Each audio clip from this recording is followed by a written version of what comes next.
Time to get into this Eagle-Cowboy matchup. John McMullen is at the NovaCare Complex. Coordinators are on the way. They both spoke, Schwartz and Groh, as we get ready for Eagles and Cowboys. Big week here is both teams, obviously. You know, Dallas can really put the nail in the NFC East coffin. Yeah, this is Dallas can basically lock it up, and the Eagles need a win here to stay alive. And it's Philly-Dallas. Come on. Big one. I'll tell you what.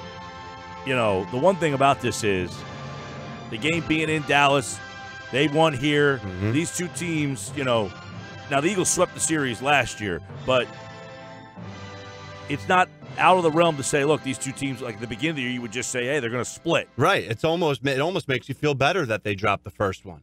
Well, I like the fact, you know, a lot of people look at them, oh, they got the momentum, they're playing with confidence. I like sometimes facing that team. You like facing the Dallas team. Right. Yeah. Because I don't think Dallas is, like, great. I think they're a good team, not a great team, but overconfidence can kind of trickle in pretty quickly with teams like that. Absolutely. And they were, let's call it what it is. Early in the season, Dallas was a bad team. And now they're just in a little bit of a rhythm here to get to a good team. I mean, they're only 7-5. They're not the Saints or the Rams. Did you watch Profit last night? I didn't watch it. It's an awful job. I know. I didn't watch it. I'm going to on-demand it. We talked about it for like 2 weeks. Dude, I didn't know it was on last night. And then when you sent out the tweet, it was already too late. I didn't see your tweet right away, and I was Lamonis was I was great watching last some night. other things. Was he? What was the company? Well, I can't give the answer to that question. Okay, that's a question. We're going to answer the question for people out there. All right, good. We're going to ask them to text in the answer to hook them up with some tickets. All right, I like it. So you had to have watched last night. Okay. You so know, I don't qualify. The Prophet on CNBC liked my tweet today. Wow. I feel like we're making progress towards getting Lamonis on the show. We still need to get. We need the listeners. We had a lot fish. of listeners yesterday tweet at Lamonis. Yeah. At Marcus Lamonis to try to get him to come on the show. Listen, guys, anyone out there, tweet him. Bother him until he's forced Just keep tweeting at Marcus Lamonis. You got to come on the Sports Bash 97.3 ESPN. I wonder if McMullen is a Lamonis guy. You a Prophet fan there, Johnny Mac? I've heard you guys talking about it for, I think, 2 weeks, and I still have no idea who the hell he is. So, no, I would say no. Well, he's the CEO of Camping World. And I know Camping World. I know Camping World Stadium. Yes, well, that is where I said, you know, the irony here is, okay, I'm WVU. My girlfriend is from the Syracuse area. WVU is playing Syracuse in the Camping World Bowl at Camping World Stadium. I said the irony here is Lamonis owns the stadium rights. Yeah, well, that's the Citrus Bowl. It'll always be the Citrus Bowl to me. So it's still, no matter what they can call it the Camping World Bowl, but you're really playing in the Citrus Bowl. Okay, well, that's what it is, Citrus Bowl. I think it was like that stadium was like specifically built for WrestleMania. Like, wasn't it closed for a while and they redid it for WrestleMania in Orlando? No, they just refurbished. Right. That's what I'm saying. Like they redid it.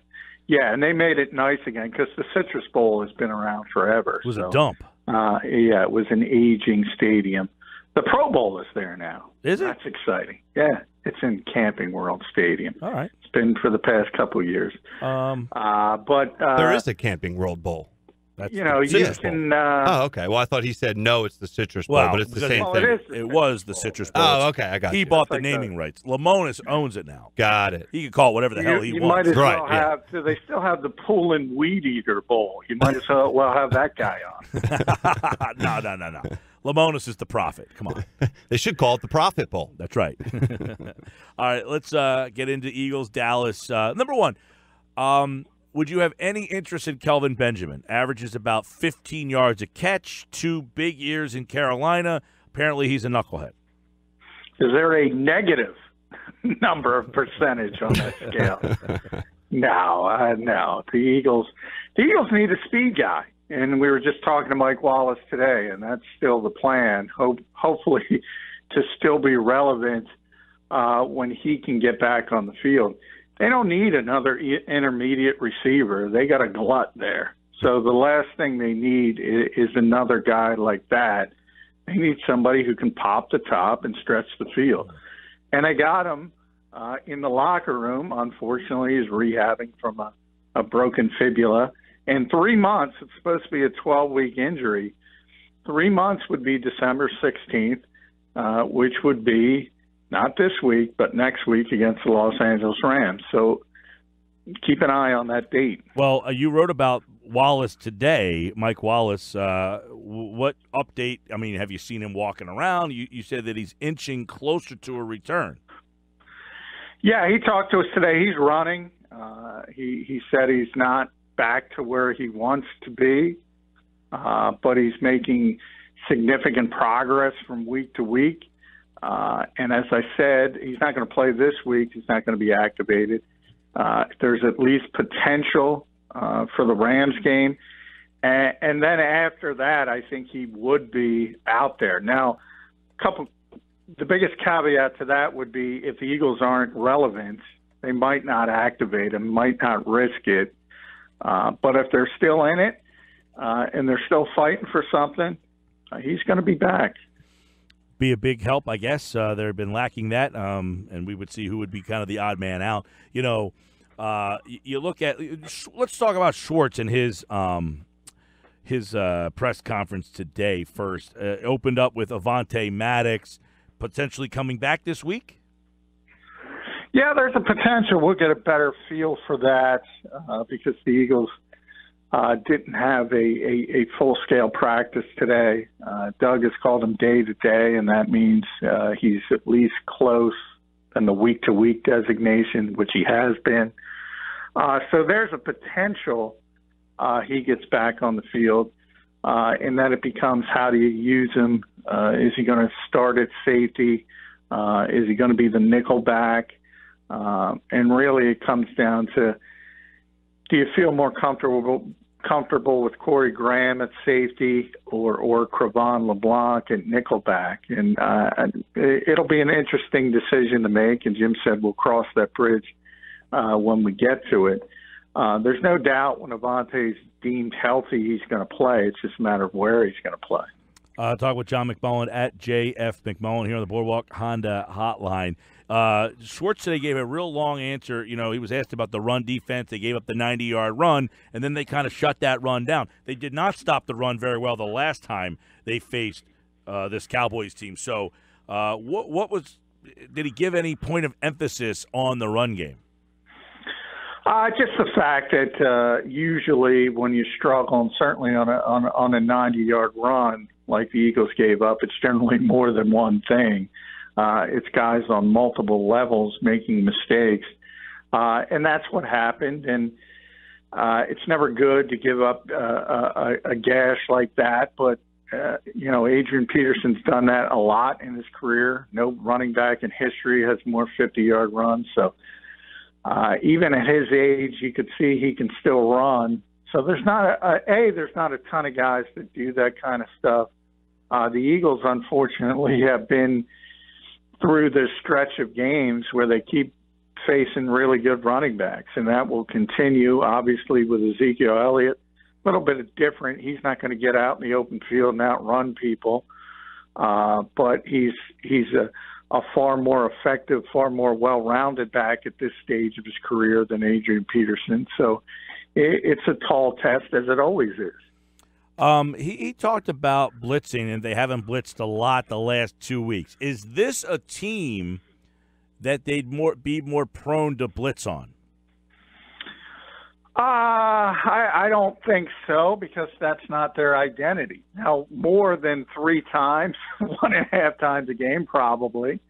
But a couple reasons you don't want to blitz the Cowboys. One is Dak Prescott can run, so if you don't get there and you miss, all of a sudden he's breaking out to the second level, and then you're in deep you-know-what. And then the second part of it is the identity. I talk about all the time. Look, you practice in the off season, you practice in training camp a certain way, and you just don't change that in the 13th game of the season. And the Eagles aren't a blitzing team. They're not going to be a blitzing team under Jim Schwartz. He doesn't believe in it. They have a very good front four.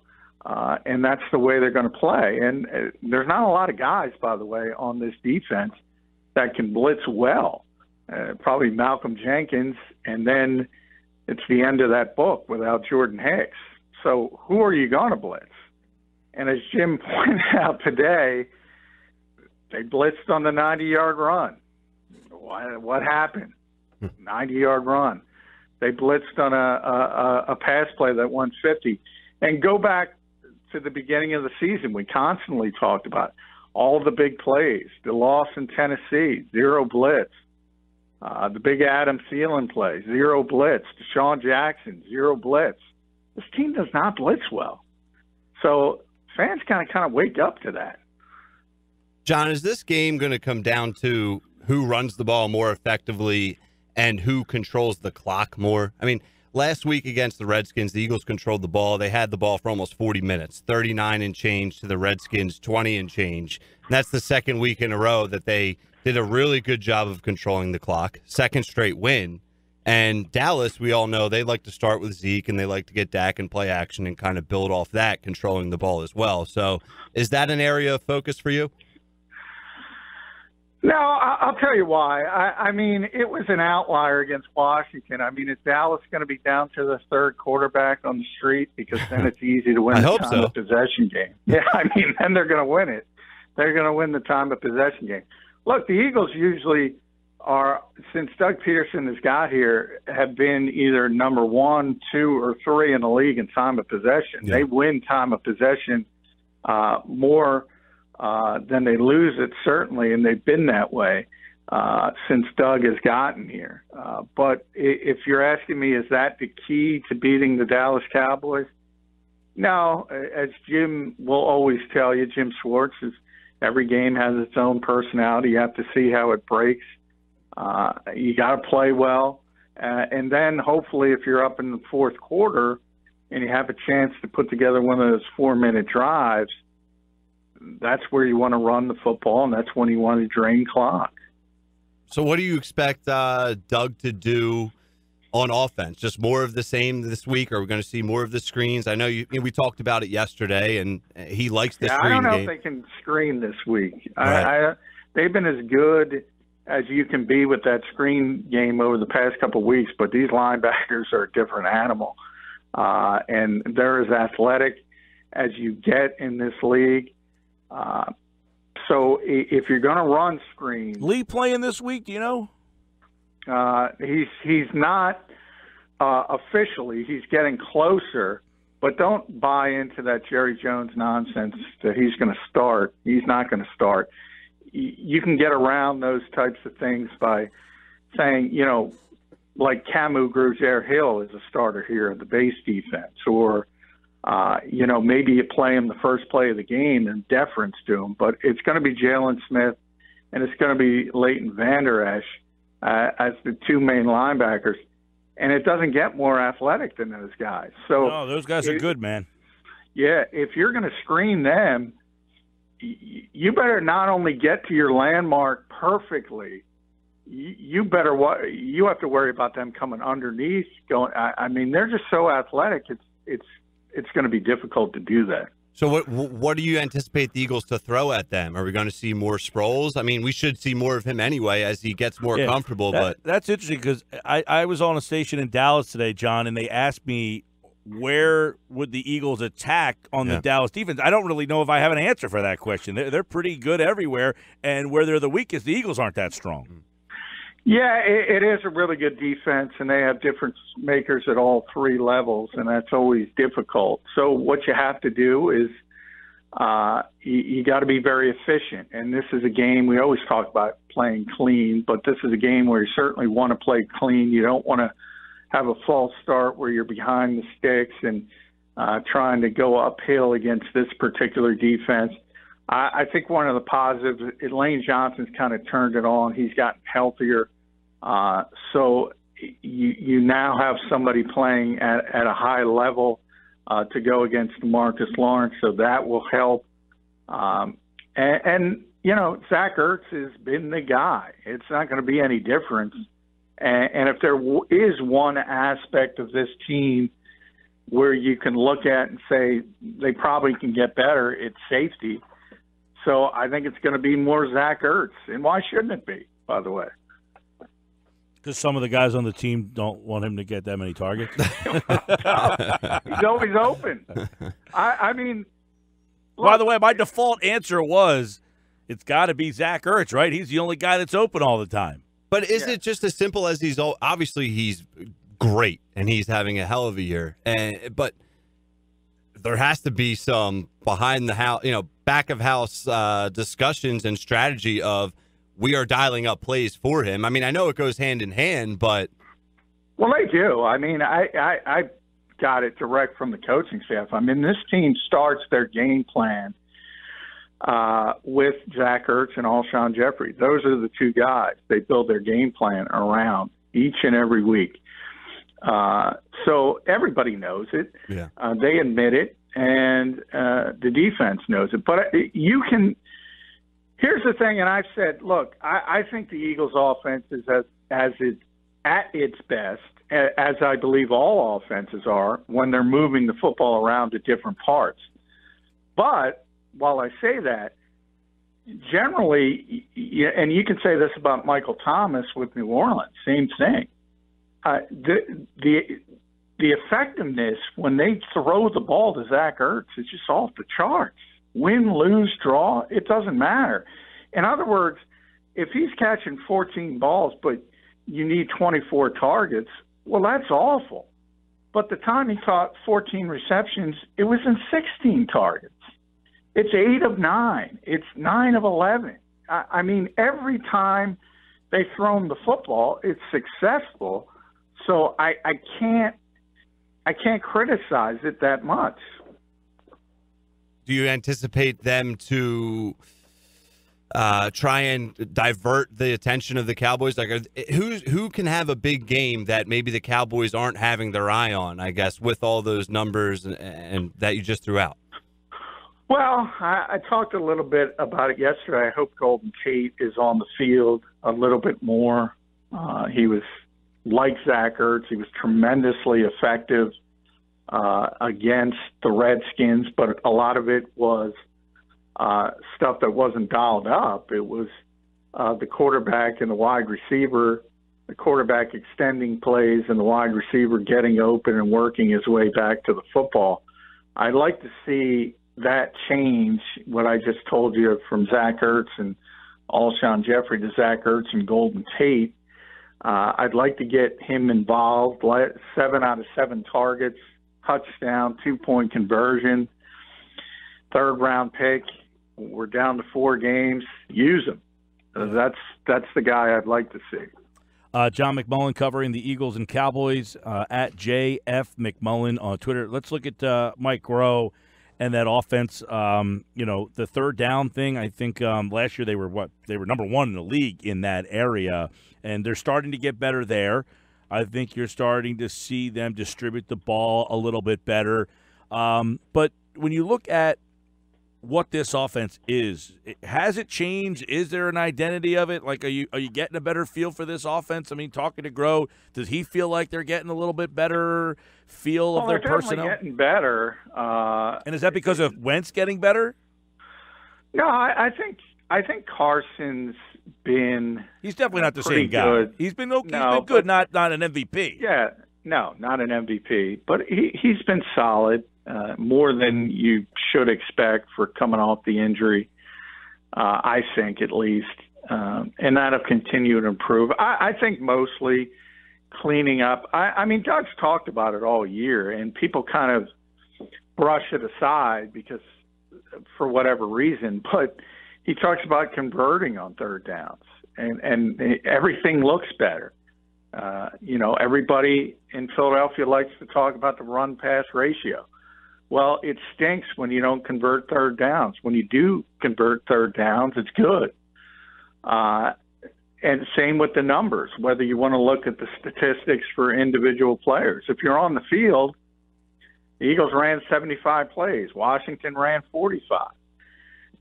That's pretty good. Things are going to look good when you're on the football field. And how do you stay on the football field as an offense? You convert 3rd downs. when they're bad at it, they look really bad.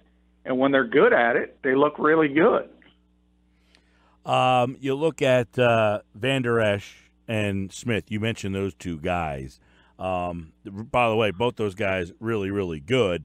That, to me, it's weird because linebacker seems like an area, a spot in the league that's almost overlooked, right, John? I mean, people don't look at linebackers as that glamour position anymore, but these two guys are making you change that, right? Well, it depends. I mean, 3-4 teams, you have edge rushers, and they're sort of glamour players. But no, the traditional linebacker in a 4-3, yeah, I mean, those are downplayed. And I talked about it a lot. One of the themes of this league is running backs catching the ball out of the backfield, and that's because nobody has linebackers who can cover. And the Cowboys have found themselves two really, really athletic linebackers who can do everything. And it's not out of nowhere because, I mean, everybody knew Jalen Smith was going to be a top 5 pick if he didn't have that horrible injury, but they took a chance, very similar to what the Eagles did with Sidney Jones. And it's worked out very, very well. And then they take Van Der Esch at 19 overall, another tremendously athletic guy. So they put significant assets into that position, and they just have really, really talented guys. Other teams have gone different routes and try to put together and say, we don't need linebackers. Yeah. It might be a 4th-round pick, and they might be solid players. But these guys, when you watch the Cowboys, these guys jump out at you. They're so athletic. Yeah, they're good. And they're just different. L.A., New York, New Jersey, Dallas, Houston, Seattle, St. Louis, Tampa, and Washington. Which city will be the best XFL city in XFL 2.0? Well, they'll have 1 year to do it, is my prediction. No Chicago, no Philly, no San Fran, no Boston, no Atlanta. I guess, St. Louis should have never lost the team to begin with. So, I mean, there's a glaring need for a pro football team. I don't know if you want to consider that a pro football team. Guys are getting paid, so I don't know. I said the league's not going to be a success. I think the other league, the AAF, has a better chance. They're starting February, right? Yeah, but the week after the Super Bowl. Yeah, February. The week after. And Josh Johnson just got signed by, I joke, just got signed by the Redskins. He was the San Diego Fleet quarterback. But the San Diego Fleet fans don't have to get upset because he plans to play for them as well. All right, there you go. Thank goodness. 10-game schedule, 45-man active roster. February 2020 is when the XFL will kick off. John McMullen at JF McMullen right here on the Sports Bash on the Boardwalk Honda Hotline. Plenty more on the Eagles and Cowboys matchup. Doug Peterson will speak on tomorrow. All right, pal. Take care. All right. Thanks, guys.